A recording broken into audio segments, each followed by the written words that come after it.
Welcome to ScryBabies. I'm Lewis Stardust. I'm Tori. Just plain old Tori. I hate saying Tori the Vest. I sound like a news anchor. I'm Tori the Vest. We are. We're kind of like the magic news anchors, providing no actual substance except for when we do like set reviews. Everything else is just like, back to you, Tori. No, today we are talking about our top 10 commanders for beginners. So Tori and I each picked 5. Yes. We have a lot of people still, which feels surprising because I feel like Magic is so big and everybody we talk to is like playing Magic so often, but they're not sure like where to get started. We always recommend checking out some of the pre-cons. We're going to mention a couple of those today, and also the starter kits. So if you want to get into Magic, those are great places to start. But if you're looking to brew your first commander deck, and for some reason it's not Kalia, then maybe you'll want to try one of the ones we're talking about today. But first, this episode is sponsored by TCG Player. That's right, TCG Player. We've had a ton of cards come out this year. We've had Ravnica Remastered. We had Murders at Karlov Manor. Fallout. Thunder Junction just came out, and around the corner, we got Modern Horizons 3. Bloomburrow's coming this summer. So much good stuff. So much stuff. And you can make sure you can get all your singles from those sets, or pre-cons, or whatever you want at TCG Player. Yeah, we have all new play boosters this year. This has been like the second set that we've really seen them in, and I thought they were pretty good this time around. So you can check out those play boosters, collector boosters, singles, all that good stuff. You can also pre-order stuff. So if you're looking forward to Bloomburrow or MH3, if it's not out by the time this video comes out, you can go pre-order those things, pick up maybe your favorite Secret Lair cards if you missed out on those, which is what I usually have to do, and then the singles are really expensive after, but it's always worth it because you get the best prices on TCG Player. That's right. And if you're not looking for just Magic, you can get One Piece, Lorcana, Pops are even on there. They got it all for a good price. What are they called? The pop things. Those little action figures. Funko Pops. Yeah. I was thinking the cereal. Yeah. But you can get them on TCG Player. On TCG Player. Woo! Be sure to use our link in the description to shop. Thanks, TCG Player. Boop. And today we have a featured patron. We do. Thank you to Athena for being our featured patron today. It's patrons like you who make this show possible. So, if you want to become a patron too, check us out. Patrons in the link below. We have cool little tiers starting at $1. We have a token club, sticker club. We hang out. We have fun. We talk. We dance. We schmooze. We carry on all night. It's a great time. So if you want to support the show, hang out with us, do that.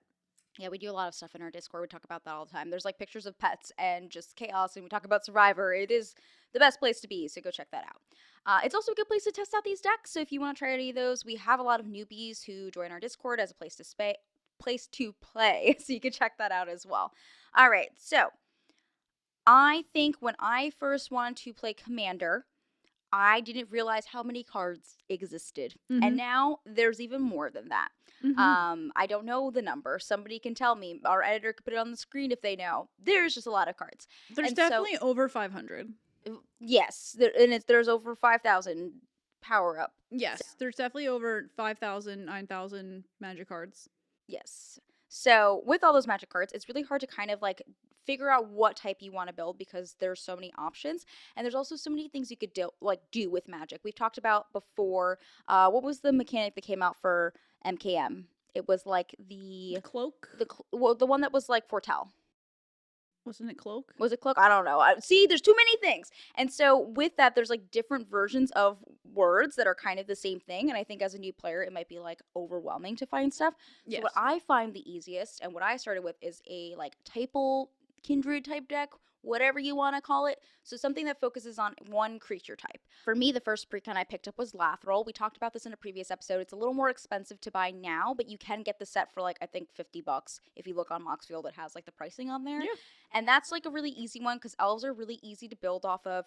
But there's also other types. So you can do goblins. I think Krenko's great for that. You could do Edgar Markov, which is very expensive. Maybe you do a different kind of vampire deck. If you're looking for something more budget friendly, Dragon's great for dragons. So there's something for each type of thing. And something I found for new Magic players to get into stuff, it's like, oh, I love classy vampires, so I want to make vampire decks. Or I grew up with Lord of the Rings, so now I get to do like hobbits and like halflings and like fun little things like that. So there's a lot of very specific typals, and I think a lot of new players go for that. Yeah. So my recommendation for some type decks were Lathril, but I know that you have a bunch of Rex too, so we're going to riff back and forth. Absolutely.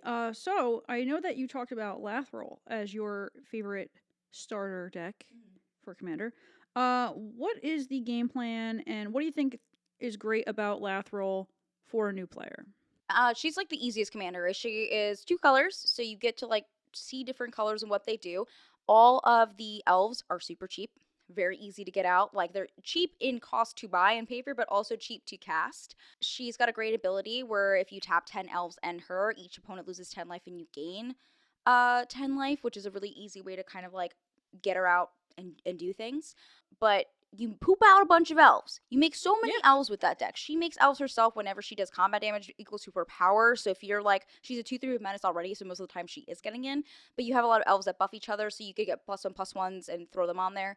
Priest of Titania, is that how you say it? Yeah. Cracked card in that deck. Marwyn, cracked card in that deck.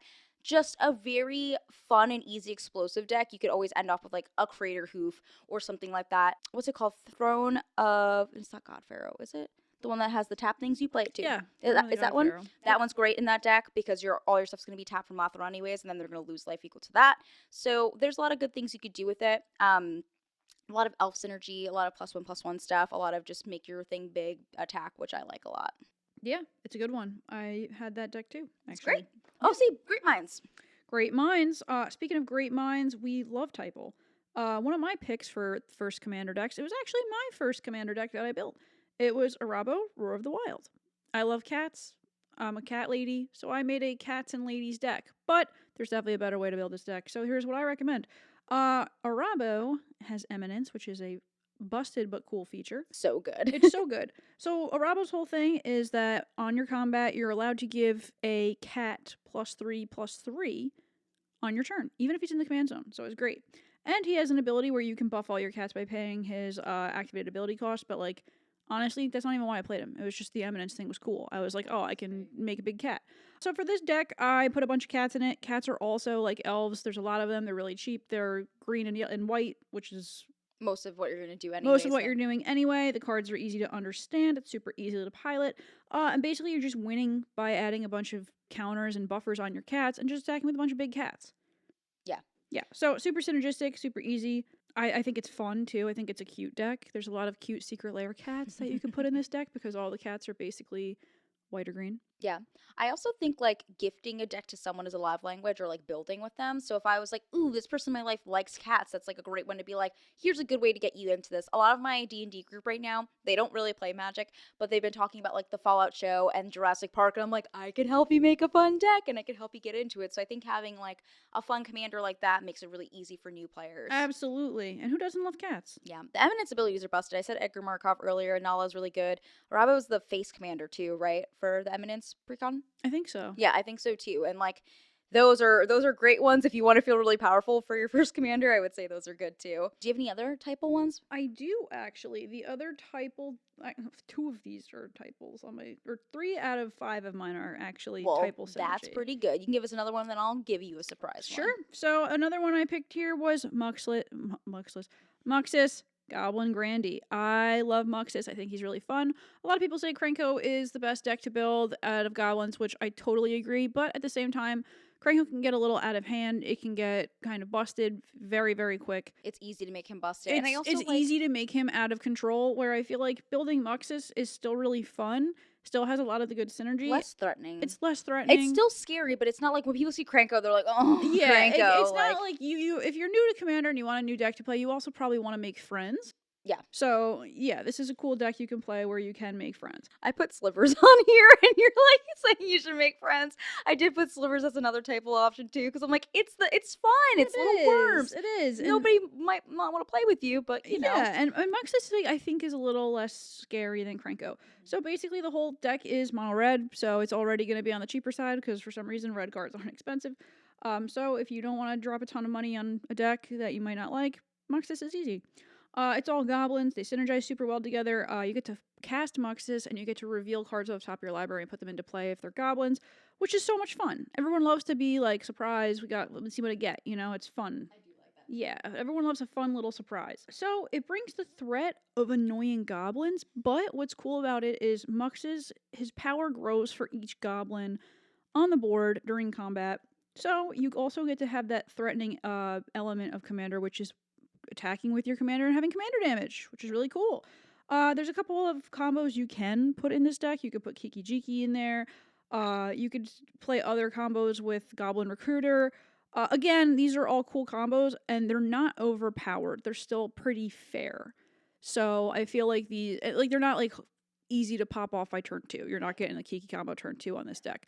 So I think it's a fun deck to play. I think it's a very good entry to Commander deck. Yeah, we had Wizard of Argon, which should be coming out soon, and they played Muxus, and it was like one of their commanders that they did for the secret lair, so that was cool to see. But also the deck was like really good. It was like really scary. Yeah, really fun. It's fun, and it's like you never know what you're gonna get. What's the goblin that the goblin lackey, right? Yes, best goblin card. Yes, pretty damn good. Check that one out. I don't know how much it is. Well, not too much. I don't think that much either. It's really easy too. Like when I built a goblin deck, but I never played it. I have a lot of decks like that, and I would go to my LGS and go to like the cheap bins and just pick out as many goblins. And like I was like, well, maybe they're not the most busted ones, but they'll synergize well with each other, and it's really easy to like make a deck like that, which is why I like the Typal decks too. Kind of similar to that.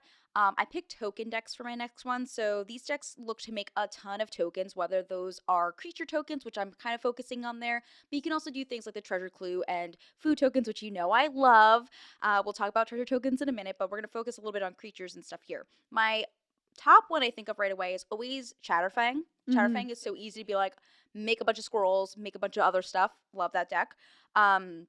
A great pre-con for this is actually the Caesar's Legion one that came out. Yeah. That one made a ton of tokens, was really good. And then I believe Mercenaries in Outlaws of Thunder Junction, you make a lot of tokens with those too. Yes. So those are some good things you can look at for that type of stuff. One of my favorites, though, is Jetmir. So Jetmir is a perfect like token kind of deck because he's got 3 different modes. So creatures you get +1 and have vigilance as long as you control 3 or more. Then you can also get +1 and trample as long as you control 6 or more creatures. And then the last one is +1 and have double strike as long as you control 9 or more creatures, which is very easy to do in this deck. And you don't even have to have Jetmir out. You can kind of bring him in at the end as like a Crater Hoof because you've already made all these tokens and just like swing with him. He's actually not like super viable, but he's like kind of like in CDH2, so you can have a Jetmir kind of do the work with that too. You can. So I enjoy him a lot. And my number one right now, okay, is the Cabal Profiteering Mare. That's how you say that, I think. I don't know if you've seen this card. I have. It's correct. I played it this weekend in the Negan deck that I built. And it was really good. Every time I got it like out to do something, it's great. So whenever one or more tokens enter the battlefield under your opponent's control, for each of them, you create a tap token that's a copy of it. Ooh. And then this ability triggers only once per turn. So that part is like a little bit hard, but it says for each of them. So if they're having like multiple things come in for one token, I think that works, right? Yeah. Yeah. Pretty good. And then whenever one or more tokens enters the battlefield on your control, each opponent loses 1 life and you gain 1 life. So every time like Tori gets like a treasure token on like that first instance, I get it too, and then it drains the table. Yeah, it's pretty good. It's pretty good. So I think it goes really good with other black-white synergy decks that are doing this. I also think it could be fun as a commander himself. I went and put it in my Malia deck because there's like some times where I could really just use a blocker or an extra token or something else. And I think like not everybody's looking at him right now. He's a good little guy. So if you want something fun for your tokens, I would highly recommend doing that. Other suggested cards I would say are like Anointed Processions, Parallel Lives, those kinds of cards that are just like doubling your tokens, making extra of them so you can get your things out. Second Harvest, Adeline's really good too, so there are some good options for those as well. So I guess I'll give one that is not a Typal synergy that I wrote down. So my newest favorite deck that I've been playing is Arden, the Intrepid Archaeologist. Yeah. And this is a cool commander because it has partner. So you can partner with any other commander that has partner. For this one, I chose Essior, the Wardwing Familiar. It's the little blue owl. He's like 2 mana. He just gives you like he has, I think, Ward 3 and gives your commanders Ward 3. Yeah. So it's fun. I love Ward 3. Some may disagree. I recently built this deck to be on the more high power side, and as I was building it, I realized that this would also be a very good new player deck for someone who likes to play with the artifacts or the equipments. So this is really cool because Arden's ability at the beginning of combat, you can basically equip all of your equipments to any of your creatures for free. It is Sigarda's aim at home. It's great. So I thought this was really fun to make a Voltron deck with, especially because you have a flyer. So now you get to make a flyer with a bunch of swords and a bunch of cool shit on it. There are so many good equipments, you know, like the swords are amazing, Bloodforged Battle Axe, everything is really good, but there's also a lot of equipments that exist that are just really cool that don't see a lot of play. Yeah. So I feel like as a newer player, even if you're like trying to make this budget friendly, you could still make a lot of cool stuff because the commanders are so cheap and it's blue white and it's fun. You can start throwing in some counter magic if you want in there with the blue. I think this is also a really cool deck to help try to learn the stack because there is the counter magic in blue and there's also the equipments and they come with their own cool little like layering abilities with them. Yeah, I also want to just point out you can skull clamp other people's creatures. Yeah. And draw cards. Yeah, you could draw cards. You could do a bunch of stuff. Silly. You could run as a crap ton of equipments because you're not paying the equip cost if you have Arden out. Yep. So you get to play with stuff that also doesn't see play all the time. I have a lot of fun playing this deck. I think equipment decks and Voltron decks are really cool. It's a good way to, I guess, like we were saying, also win with commander damage, which is very fun when you get to kill someone with commander damage. Really good time. You've also played, like, you did Earl for a little bit, which was just, like, putting more Voltron-y stuff. I wrote down Voltron and equipments, too, because I think that's a really good one for people to get into. The new Dog Meat Commander is, like, one that's ready to go if you want to try doing that for a precon. There's also the Baldur's Gate Kalia deck that was also an equipment one. That was, like, one if you wanted to try picking up something. In a similar vein, I like anything that feels like Bogles. So similar where it's like I'm going to put a bunch of enchantments on something is kind of like what I'm looking at. It's not entirely Voltron, it's its own thing, right? But Sithis, I've had a lot of fun building. That deck cost me less than $100. It is very cracked. Because all the enchantments are so cheap right now. So it's easy to build a good budget enchantment deck. I knew Anithia and the other commander that is with her in the precon, I cannot remember her name, but that's a really cool one if you want to try that as well. And that's a great precon start if you want to try an enchantment based, like almost Voltron-y, but different because you're putting a bunch of enchantments and things like an Ancestral Mask and like all those good buff your enchantment creature things on there with the auras and stuff. That's a really easy one. It's just some math. That is just some math that you got to remember, which is not the worst thing for sure. I also am really into the treasure stuff like I talked about earlier. So auto-include for any treasure deck, Academy Manufacturer, best card ever, hands down. It is. It just makes you get double everything, or rather like just, if you're making treasures anyway, you might as well do artifacts and clues, which I think foods or clues, rather. I think there's a lot of clue decks right now. There's that one blue spell. I can't remember the name, but I'll put it in there. That was the one that made all of your clues into plants, like little sea plants. Oh, yeah. Yeah, that card was cracked. Really, really fun to play. But with the treasure decks, there's so many cool commanders. So we just had the Olivia precon come out if you wanted to check that out. In that, there's also that guy. What is his name that you want to play next to Olivia? The little dwarf guy. Yeah. Holy shit. It's like Vihan. Yeah. Vihan. So that's a guy that you could check out. I think that's a pretty good treasury type of commander if that's what you're looking to do. With that, I think the cards that go really good are like a Grim Hireling can be great for that. Pitless Plunder. There's really a lot of treasure-based cards, and a lot of those pirate cards do really well. I imagine that the Admiral Brass Precon probably does a lot with treasures. I can't remember. I played that for a video we did with EDH Hijinks, but I would imagine the pirate deck that does treasure things will have other cool treasure stuff in the precons for those too. So those are similar enough to the ones I discussed where you're making tokens for your creatures, but if you want to do it more focused on the artifact aspect, those are some great ones to check out as well. Prosper was a really fun one as well. I really enjoyed playing that precon, and he definitely has legs to like upgrade him and make him into a good deck as well. Yeah. So that's what I liked. I'm gonna come back to the typals because I have a type. That's the joke. So for my next commander that I picked, this is another deck that I have. Yeah. It's still put together. I have Kumena, the Tyrant of Oraska. This is a Merfolk deck. Merfolk were actually one of the first creatures that I got to play in Modern. I started out by playing a Merfolk deck, and I was like, wow, these are crazy, these are fun, these are great. Now I understand the hype. This is a really cool deck because it's green and blue, so you get to play a lot of the cool cards that are in green for this deck, and like in Simic. Simic just has so many cool cards in it. I think that playing Merfolk are fun because not only do they give each other like a lot of synergy together, but like having Island Walk is really cool. Yes. Using a Spreading Seas and like making somebody's stuff an island, it's just fun. And then I also wrote down that this was a deck that I built to start playing more counter magic and removal. So I have like the Pongify in here, your counter spells, your spell pierces, basically all the blue spells, and it's fun. It's a good way to play an aggro deck but still have some protection and learn how to, use that kind of interactive Magic, because that was something in the beginning of playing Magic I did not do a lot of. Like when I started playing, I played a lot of like elves or cats or dragons, and there was not a lot of removal in there or counter magic. So this was a good deck for me to learn how to actually start playing the things that are good. It's a very fun deck, very easy to pilot. If you're new to the game, I just hand somebody Typo and Merfolk. They're great. They're addicting. You can't not love Merfolk. I played it in tiny leaders for a little bit, and I was like, this is great. I get to just put out a bunch of silly Merfolks, and they do their thing, and I love it. They have cool art, too. Yeah. When I started playing Magic, I was very heavily gravitated towards black cards.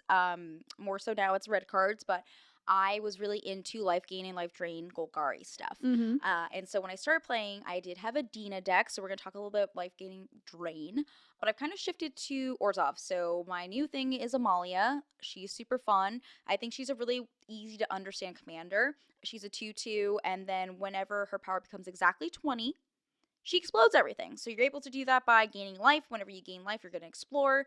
And then you put a +1/+1 counter on Amalia if it's not a land. So very easy to go commander for that. Or Dina is whenever you gain life, each opponent loses 1 life. She literally costs 2 mana as well for 1/3. And you can also pay 1 to sacrifice another creature to give her +X/+O until end of turn, where X is the sacrificed creature's power. Very easy to work those synergies in. I know that the first combo I ever heard about was Sanguine Bond and Exquisite Blood, which is like, everybody knows that combo, but that was like the first time I saw something. I'm like, you can go infinite in the game? That's so cool. And you can play those cards in your deck. I never, if I have a tutor in the deck and I get one of them out, I never tutor for the other one because I'm like, that's just stupid. But one of those pieces with any card works out so well. Works really good with Veto. Veto's a great card for that. Obviously, the Soul Sisters are great for Amalia. So Soul Warden, Soul Attendant, those cards are great. And then I also played a lot of Suture Priest with Amalia recently, and that card is very good for the deck. There are so many other good just like black cards and white cards in general, and green. Honestly, all 3 of those are really great. So if you're looking to do any kind of synergy like that, you're in a good place, especially because the vampires are all in the Orzhov colors anyways. Yeah. Most of them. So things like the new Charismatic Conqueror is really, really good. I love that card. There are so many new ones. We had a black-white deck come out with Ixalan as well. So those are probably like a more recent precon you could probably still find at the LGS if you wanted to try your hand at like a precon that way. But both of those are really easy. Blood Artist is a great card. Very easy pickup for that as well. And it's cool because, like, you could still do the vampire synergy stuff, but you don't have to play a vampire deck with the life gain. You can play other stuff. Golgari does it probably the most. You will find the most, like, life gain drain stuff in there. But I did enjoy playing Dina a lot. She was super fun. So that's my other suggestion for an easy one. Yeah, I also think it's a cool deck to play with the life gain and drain, because a lot of times you're draining people doing your own combos, and it's fun because you don't have to be tasked with the, like, who do I want to attack with this and this and this. Yeah, you still attack everybody, but you still just get to, like, hurt everyone at the same time. Yeah, it's nice too because it's like sometimes it's like they're punished for their abilities. My favorite thing is the Charismatic Conqueror one is great for CDH right now. It's basically like a blind obedience, so it's whenever an artifact or creature comes in, you can choose to put it in tapped, and if you don't, you give me a vampire, and then that's good for like Amalia. If a vampire like comes in, it triggers like gaining life. So there's a lot of cool things you could do with them, and it's very easy to learn for a beginner. I joked about Kalia earlier, but probably every person we've talked to has immediately built a Kalia deck when we got started, and we both did the same thing. It's great because it's easy. It's angels, demons, dragons. You cheat them out for free with Kalia. She has become so well loved and also well hated. So sometimes it is hard to get her out, and if you get mana screw, that's the hardest part. But I know that was like, it's still a fan favorite. Like, I hear people all the time being like, this is the first deck I built. Yeah. Baby's first commander deck. Yeah, so if you want to try that, we do have some gameplay of that on the channel. What's, like, just, like, one of your favorite cards in the deck? In Kalia? Yeah. Balefire Dragon. Balefire Dragon's great. Yeah, I like that. I got the From the Vault Angels set gifted to me when I started playing Magic, and I was like, this is everything. So I was like, I have to make her now. She's gonna be perfect. So obviously Avison's like the shit. We love her. What favorite demon? Man, there's so many good ones. I'm Master of Cruelties. Everybody loves Master of Cruelties. That's a great one too. Runescarred Demon's also pretty good. Runescarred Demon's good. You can play Razakath. You could. a little spicy. We love him. So yeah, lots of good angels, demons, dragons, and also too, I feel like there's just been more of those things coming out. I haven't updated her. I haven't played her because I actually never played her on the channel because I'm like, that's Tori's deck, so I just You like, can play her. I know I can play her. I just never have. I love her. I think that's a very enticing deck to play as a new player because, like you said, everyone loves dragons. Demons are cool. The angel cards are sick. The angels all look really neat. The artwork's really cool, and you get to play like red, black, which are so much fun. Fun stuff. I'm looking now too, like the new Rakdos. There's been the new Aurelia as well is probably really great for that deck. Yeah. There's been so many little like angels that came out also in MKM as well because there was like some stuff with that. So there's a ton of new stuff that we could probably look at for this deck. But that is the Ancient Copper Dragon too was like a good hit for that. Make you a bunch of treasures so your Kalia can get cast again. So lots of good stuff for that. But we would love to know what your favorite ones are. I didn't do my last one. I thought you did all of them. No, okay, then you do yours. You go ahead. It's okay. For my last commander, I actually don't have this deck, but it has been on the channel. It is Brina the Demagogue. We had Light on, and Light played this deck. The first time I played against this deck, though, was a couple years ago. It was one of the first decks I played against when I had friends over. I thought it was insane. I thought that the ability was really cool because it really leans into the politicking aspect of Commander and talking amongst the players, talking amongst the pod, and figuring some things out because you can benefit from your opponents. You know, you want your opponents to attack people with a higher life total so you could buff Brina, but also you guys want to draw cards. So it's kind of like a really cool deck to manipulate people and dive into that social aspect of the game while also having Brina be just pretty cracked. If you want to check out this commander, I definitely recommend watching the video we played it on. I know Lights was a little more higher powered than I guess if you started out playing with this deck. I think Brina was also a precon for Strixhaven. She might have been the second face commander. Or second face commander, I think it was the guy on that one. Yeah, and then she's in there, but she's a really cool deck. I actually wanted to build this commander. I haven't yet, but I think it's a cool thing to do if you want to try something different. And like I said, you want to lean into like the social aspect that Magic has. That's a good social deck, I think, too. Yeah, it is. That's a good suggestion for a social deck. There's also just like so much you can do. I mean, we could probably just like pop on EDH Rec, and there's probably like hundreds of different types and archetypes that you can do for decks. Honestly, there's so much in general. And it's nice because there's a lot of variety, and I think that's obviously why people like to build commander decks is because you get to show your personality or do something fun with it. We did a deck tech recently. I don't know what order these podcasts are coming out, but we did a deck tech episode, and it was like 2 decks that we loved and like showed what we loved about Magic, and it's been nice to like see what other people bring to the channel and think is special to them. So I always like seeing that. But hopefully some of these were helpful for you. Or maybe if you already play a lot of Magic, you could send this to a friend to offer them some suggestions. But if you have ideas for other commander precons that are easy or easy commanders for new beginners, make sure to leave that info in the comment section down below. We will check them out. Maybe there will be a part 2. Yeah. Part 2? Maybe there'll be a part 2. And if you actually have any of these commanders and you've played them and you have a list that you love, feel free to share it with us. I'd love to look at some Brina deck lists. I'm happy to look at any deck list all the time. If you enjoyed this video, make sure to leave a big thumbs up like you're the Vault guy from Fallout. One of those. And also make sure you comment and share it. That is like the most helpful thing, the most free thing you can do. What are you laughing at me saying, the Vault guy? Yeah, like the Fallout thing. The show! You seen it. Yeah. But yeah, that's the most free way you can help us. And that is the best way to show support on this because it really matters and the algorithm needs it. So please do that. And thank you for watching this episode. And we'll see you next time. Farewell. Don't cast that card. It's bad.